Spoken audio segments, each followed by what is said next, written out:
And yeah, there is this wonderful farm for sale. It's got a beautiful little cottage and a few other little things. It's got a lovely pond there as well. So yeah, I think we should take a little look round.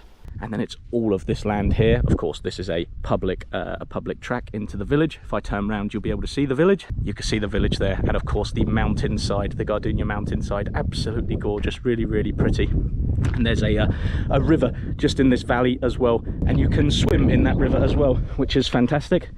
Typical of many of the village rivers in Portugal here. They have little prior fluvials and things. And here is the beautiful gateway. You can see all of these grapevines here hanging over. We're going to leave that gate open for a moment because we're going to come back and show you the other entrance in a little while. And of course, we're looking right over the farm here. This is the very bottom terrace, and there are numerous terraces. I'm going to put on the screen here a map so you can see exactly where we came in on. And then as we walk under this lovely arbour here with all of those beautiful white wine grapes, there's table grapes in there as well. You can see the fantastic clusters they've got there. It's a really, really lovely year for grapes this year. Seems to be really fantastic in our area, so I'm really pleased about that. It's going to be a nice wine year.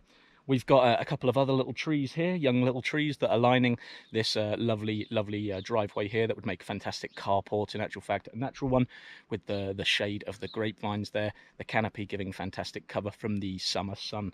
And it's quite a warm one today, as it is most summer days in Portugal here. We've got a couple of lovely little apple trees here. As we turn around, we've got a lovely big madroño tree here. You can see all of those olive trees. They're included with the property, of course. And we're going up now to the next terraces. You can see there's a lovely irrigation tank here. This farm has got quite a bit of water. There's a nice pond on this farm as well. This is a lovely little chestnut tree, a cherry tree behind it, and then a fig. Looks like it's a pingo de mel, which is a drop of honey, it means in Portuguese. A drying variety of fig. And you can see a couple of those there, a couple of little ones just there. But yeah, really, really nice. And then as we come along here, you can see it's really a nature lover's paradise here. I just saw a lovely red star, a little bird just fly up over there. And you can't see the house just yet. It's just behind these couple of pine trees, and you can see the owner has cleared all of the land. It's got a stream that runs along the middle of the property here. That runs from the pond, which I will show you in a second, which is up there. And there's a couple of bridges that create access from this side of the farm down to the lower terraces. A couple of citrus trees there as well, about four or five citrus trees, I think. So as we continue to walk up this track here, we're walking from the very bottom of the farm right up to the top. So we're on the south side at the moment, going up to the north. There is the cute little cottage we can see now, really, really quaint in its own little valley here.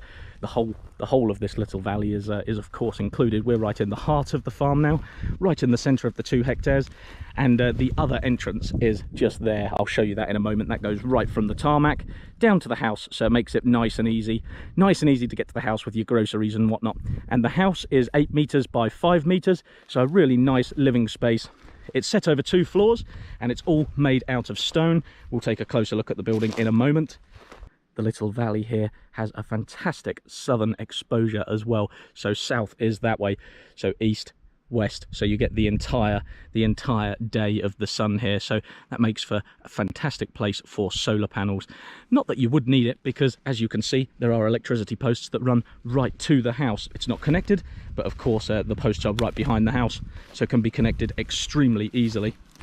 Mariana is just about to walk over here. A spring, so watch your step there, Mariana, it might be a bit muddy.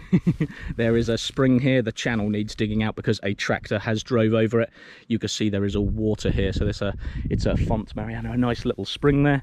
And you can smell all of the mint in the grasses as well here, full of garden mint, so really, really lovely. And that spring runs down into the valley here, and there is another spring up here where these beautiful little schisto stone walls are, slate walls. And both of those springs run into this lovely pond here. It's quite large. It doesn't look it because it's a bit overgrown, but it is quite large. You can start to see the water now. And there you go. Look at that.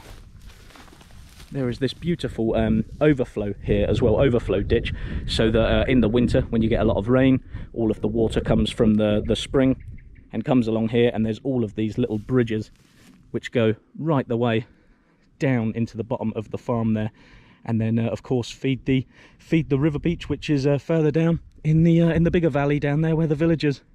Really beautiful here, Mariana. Really, really lovely. It is lovely. It's beautiful. I think about it, and maybe make a natural swimming pool in here. It's so private.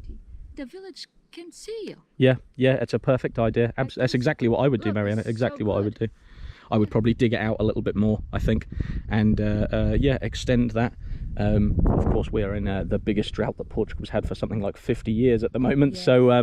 So what you're seeing now, that there's still water in there in this drought, in the hottest part of the summer, that tells you that at some points of the year, and of course on years where we're not in a drought, there's going to be an awful lot of water flowing through there. Yeah. But yeah, I quite agree though. I would make it a lovely little private swimming spot. Just clean, one more dip, some chairs. It's go beautiful. Yeah. Read a book. I was just going to say, read a nice book, maybe have a beer. I don't know. Yeah. Okay, let's go have a little look at the cottage. And now, as we come over to the other side of the mini little valley there, we get the other vantage point. Really, really beautiful. And this is where the house is sitting. If I turn around now, you'll see Mariana and the house, and of course that beautiful view in the background there.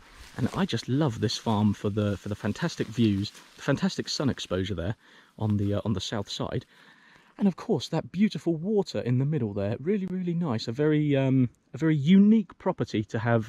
Really, of course the house does need complete interior renovation, but yeah, I could help with that if you like. I can put you in contact with any builders or contractors and everything. I know plumbers, electricians, builders, as I say nearly every week on the channel here. and yeah, I would definitely be able to put you into some good professional people. So yeah, here we can see the back of the property, and yeah, it's really, really nice. It's just like a used as an old winery, like I said, at the moment. But yeah, it would make a fantastic property, fantastic house to live in. And you can see the owners actually, they already stripped all of the old tiles off, these old terracotta tiles here, and they purchased some new ones. They've got all these here, but they obviously didn't get round to putting it on. They just put a sheet of corrugated tin or something on there for now. That would just do the job for now, I suppose. But yeah, it looks like they were actually planning to make it a habitable house. And then this here would be your driveway. This is where you would park if you didn't want to park on the lower side. Realistically, the lower side would only be really like a tractor entrance or something like that, or like your walking entrance to go down to the village. This access here goes to a tarmac road, so that would mean that you can park here and of course ferry your groceries and whatnot straight into the house there. And look at that view. Absolutely gorgeous. Really, really beautiful indeed. Yeah, there's no way to get inside the house, unfortunately, because there are no keys. The owner doesn't have the keys with her at the moment. But yeah, unfortunately, her mother just recently passed away, and that is why she's looking at selling the property. Yeah, which is of course very sad. I know the lady who owns this property, and yeah, very, very sad indeed. But yeah, there's nothing inside. It's just the 4 exterior walls, and of course over the two levels there. So you can see this is the doorway to go into the top level. And if we come down here, Mariana, that's probably not necessary you follow me, you can stay there if you like. We come here and we've got this beautiful wall, and then the other 2 lower level doors here. So you've got one door here, and the other door, I think this is just a wooden door, and I think it can be pushed open in actual fact. And then that lovely little window there you can see, which would be having a look out over this beautiful little valley. Really pretty indeed. But yeah, I think this one is open, so we can. Whoa. That made me jump. There you go. I'm screaming like a little girl, but yeah, that made me jump. That little wall gecko there. He's got the best room of the house here. Look at all of that bedrock that the house is built onto, and of course this is just been used as a little hay shed or something in here. But yeah, oh well, we'll shut that back up.